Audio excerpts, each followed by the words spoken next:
اللهم صل وسلم وبارك على سيدنا محمد وعلى آله وصحبه أجمعين. ازيكم عاملين ايه؟ يا رب تكونوا بخير. يوم جديد وفيديو جديد، يا رب ينول إعجابكم. النهاردة هنعمل ايه؟ وصفتنا اقتصادية. مش كل يوم لحوم ومش كل يوم طبخ، عادي مفيش مشاكل. الدنيا غلا والظروف مش بتبقى أحسن حاجة مع ناس كتيرة. عادي هنتعايش وهنقف في بيوتنا وإن شاء الله واقفين دايما كلنا وسدادين بالخير. وربنا يعين كل واحد على بيته وعلى شيلته. خلينا متفقين دايما على الكلام ده. كل اللي يديهولنا ربنا فضل ونعمة، ونعم ربنا كلها يا رب يا رب يا رب ما تحرمنا منها. تمام. لحمة هتاكلي، عدس هتاكلي، فول هتاكلي، سي فود هتاكلي، ايه الموجود هيتاكل. مفيش مشاكل عادي، ومن أجل حاجة هنعمل سفرة محترمة وهنظبط دنيتنا ونعمل وصفات اقتصادية وهنعمل وصفات حلوة برضو. كده وكده، فالمتاح في بيتي أنا بتعامل بيه. النهاردة عايزين ناكل وجعانين، هعمل ايه؟ بصلاية وبقطعها معاكم زي ما انتوا شايفين. وهنا عندي 4 بيضات وهنزل عليهم بمعلقة خل وعلى النار وهيغلوا ويستووا معايا. تمام. هاخد البصلاية وهرفعها على النار. هحمر البصلاية بس مش هخليها تاخد اللون الغامق. تمام. انا بقول النهارده وصفتنا اقتصادية. ندلعها ازاي؟ بحتة زبدة، حتة سمنة. مفيش عادي، حط زيت، مفيش مشاكل، عادي جدا جدا جدا. تمام. اهو معلقة زبدة ومعلقة زيت وهشوح البصلاية. طب انا هعمل ايه؟ انا هعمل رز بعدس، بس مش بعدس اصفر، بعدس بجبة اللي هو بتاع الكشري. يوم ما كنت عاملة الكشري ما استخدمتش ربع كيلو العدس كله، شلت منه شوية. تمام. فرحت شوية اهم جمدرهم النهاردة، فجعانين وعايزين ناكل. تمام. المشكلة هعملهم بالطريقة دي، وبنعمله من زمان وبنحبه خالص. اهو زي ما انتوا شايفين البصلاية هتدبل على النار، وهنزل اكون العدس غسلاه ونجعاه. عايزة تديله نص سوا عادي مفيش مشاكل. حابة تعمل الاتنين مع بعض، تسوي الاتنين مع بعض مفيش مشاكل. انا كنت ناجعة العدس ساعة، بعد كده اخدته غسلته مع الرز وهنزل بيهم على البصلة دي. تمام. وهشوح فيهم شوية. ادي الرز اهو معايا، كانت كوباية ونص رز ونص كوباية عدس. تمام. اهو العدس اهو منجوع ومغسول وزي الفل اصفيه. بس مش اكتر من كده. لازم البقوليات زي ما قلت لكم قبل كده تتغسل كويس وتتنجع عشان تطرد السموم اللي جواها. ايه هي البقوليات؟ لوبيا، عدس، فاصوليا، فول، حمص. مش عارفه انا ناسيه حاجه تاني ولا ايه. بس هي دي البقوليات اللي انا بستخدمها، يبقى اللوبيا والفاصوليا والعدس والفول والحمص. تمام. دول بيتنجعوا كويس. هنا كنت غسلت العدس مع الرز وضفته على البصلة.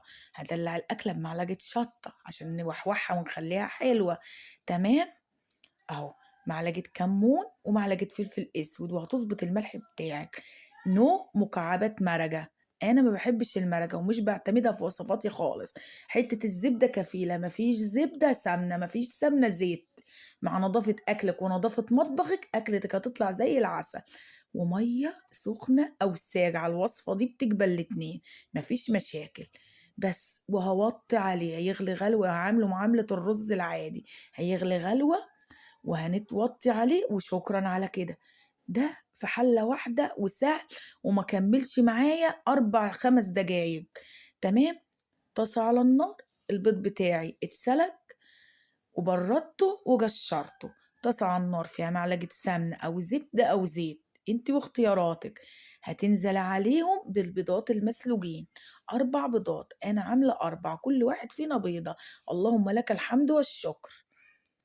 أهو 4 بيضات هنزل بيهم هنا وأحمرهم واديهم رشة ملح ورشة فلفل أسود. بس مش أكتر من كده. بيض أحمر ماشي، بيض أبيض ماشي، بيض بلدي ماشي، إيه الموجود وإيه المتاح شغليه في مطبخك. عادي سهل. هحمر البيض لحد ما ياخد اللون الذهبي الحلو اللي انتوا عارفينه. تمام. اهو ده اسمه بيض مدحرج، بيتعمل جنب الكشري الاسكندراني، واحنا عموما يعني في الفطار ممكن نحمره كده وناكله مع جبنة قديمة، مع جبنة بيضة، مع بطاطس محمرة، يعني بنشغله في حاجات كتيرة، هو بروتين. هنا العدس معايا كان استوى والرز وتمام. هنا المخلل اللي انا كنت عاملاه معاكم في الفيديو اديني ركناه اهو.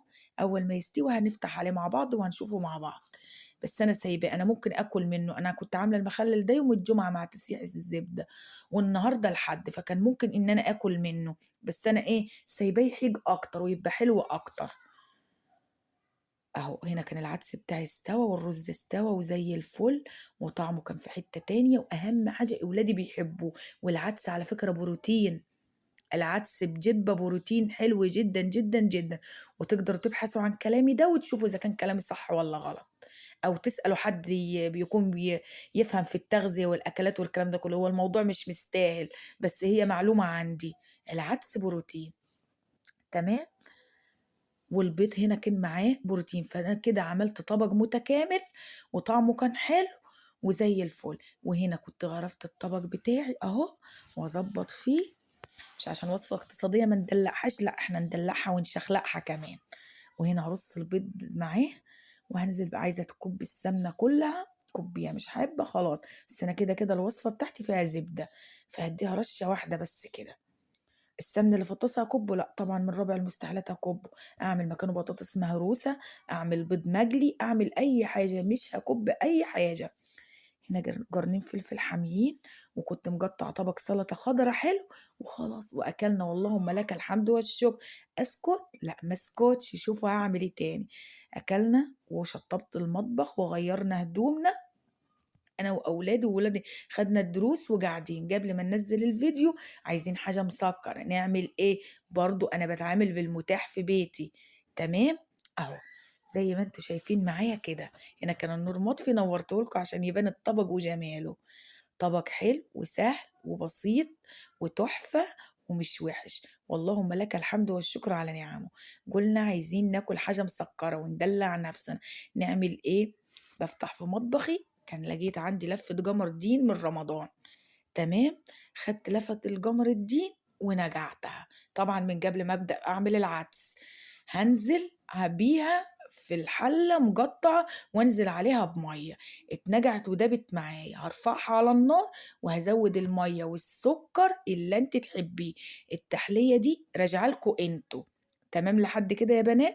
اهو هتبدأ أفضل بالمضرب بتاعي أقلب فيها، تمام. هنا طبعا الطبق عايزة أركن المضرب فمش مريح معايا خالص، ولا يوجع، فعادي مفيش مشاكل. ما تنسوش اللايك يا بنات، انا ناسي اقول لكم من بدري، المفروض انا ما اقولش تاني بقى، انتوا شطار وعارفين وهتعملوا كده.